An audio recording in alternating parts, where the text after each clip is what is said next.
What's up, Ragin Nation? How y'all doing? This is Alex, you watching a Ragin Ronin review, and it is time for another top 10 list. It's been a while since I made one of these videos for you guys, and I think it's about time because you guys have been sending in those requests, and I really appreciate having the opportunity to interact with you guys, so thank you for that. Before I begin this list, I just want to remind you guys that all you gotta do is simply comment down below and ask me, hey Alex, what is your top 10 blah blah blah, and as long as the request is relevant to the topics that I cover at the Ragin Nation, and I also find that the topic, or the list rather, is going to be interesting enough, then I will make a video for you. So, without further ado, let's start off with a request from Jeff M. Lopez, and he asked me, hey Alex, what are your top 10 directors? I think that's a really great question, and I'm going to start off with number 10, and that would be Michael Bay, whom I think is one of the greatest directors of action movies of all time. He's made a lot of great action movies, from The Rock to Armageddon to Bad Boys 2.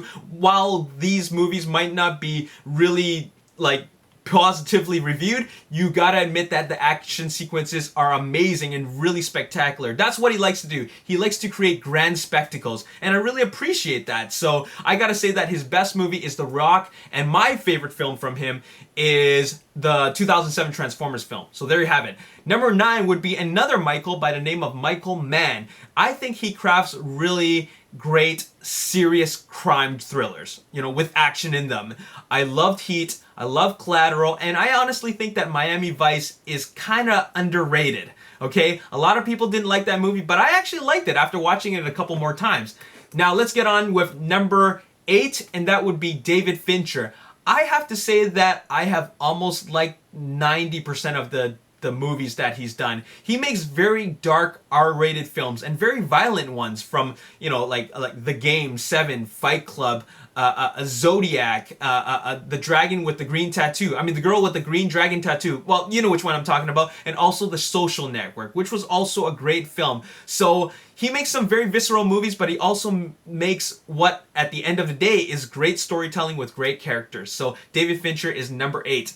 Number 7 would be Tony Scott, the late Tony Scott. It's unfortunate that he's gone, but he made some very iconic films. He made Top Gun. He made a lot of Denzel Washington movies. In fact, I became a fan of Denzel Washington after I watched Crimson Tide. And also, my all-time favorite film from Tony Scott is True Romance. All right? Now, number 6 would be Martin Scorsese. Martin Scorsese is such a brilliant director. He made a lot of great crime dramas. Goodfellas, which is one of my top 10 films of all time. Casino, The Departed. I really enjoyed Hugo. So he's a great storyteller, and he really knows how to just make great stories with some very memorable characters. And I love his gangster films. All right, there you have it. That's number 6. Number 5 would be James Cameron. James Cameron is the pioneer behind some great science fiction action. He made Terminator, Terminator 2, of course Avatar, but I think my favorite film from him would have to be Aliens. A truly iconic film, and also a film that defined the sci-fi horror genre. It's the terror in space genre, alright? Number 4 would be J.J. Abrams. While he's only made 4 films, directed 4 films rather, I have enjoyed every single one of them. Mission Impossible 3, Super 8, Star Trek Into Darkness, they're all positively reviewed, and I enjoyed all of them. And I can't wait to see what he makes next, and of course that would be Star Wars Episode 7, and I think he is the perfect choice for continuing the franchise. Alright, now this brings us into our top 3, and that would be Ridley Scott at number 3. And I love Ridley Scott's work because he is such a versatile director. He doesn't just stick to one type of genre. He goes to every genre. We got sci-fi horror with Alien. We got science fiction thriller with Blade Runner. And of course, Gladiator. We got a period war piece, a period drama, Gladiator. We also got the crime dramas with American Gangster. My favorite film from him are 2 films, actually. That would be Black Hawk Down and Gladiator. So, awesome body of work. Number 2 would be Christopher Nolan. Loved all his films. What an amazing storyteller. A lot of people say that Christopher Nolan is a great storyteller, and I can't say it enough. He just knows how to keep us engaged, and I love his ability to just make us just I don't know how to explain it. I just love his work, and when you watch movies like Inception and The Dark Knight and Memento and of course Insomnia, you will know why I like this director so much. And of course, number one, you guys already know what he is. I mean, who it is. Or what he is. You guys already know who it is. I mean, if I haven't mentioned it already in my last 9 directors, you know who number one is, and that is Quentin Tarantino. Loved all his films, and my number 1 film of all time is from him, and that would be Pulp Fiction. Django Unchained is also great film. Inglourious Basterds and Reservoir Dogs, all great films. In fact, he wrote True Romance, directed by Tony Scott, and I think that because he wrote it, the film is just so much better. You know what I'm saying? So there you have it. Now, I'd like to give a couple of, not really shout-outs, but honorable mentions to a couple of other directors that I haven't mentioned, and that would be John Woo. I love John Woo's work, but he hasn't made something great since, 2000. You know, the last movie I really enjoyed from him, a Hollywood production, was Face Off, and I also really enjoyed I'm Thirsty as Hell. And his best Hong Kong film is Hard Boiled, alright? He also defined the Hong Kong gangster genre with A Better Tomorrow, okay? Another director that receives an honorable mention is Steven Spielberg. You're probably wondering, why isn't Steven Spielberg in that top 10 list? The reason why is because I find Steven Spielberg to be hit and miss. More hits than misses, but I love that he's a versatile director, but unfortunately for me, you know, this is just my opinion, I don't love everything that he's made, or he's directed rather. I love a lot of his films that he has directed, but there's still some films that I just don't care about. Like, honestly speaking, I know Lincoln is a great film, I just don't have any interest to watch it.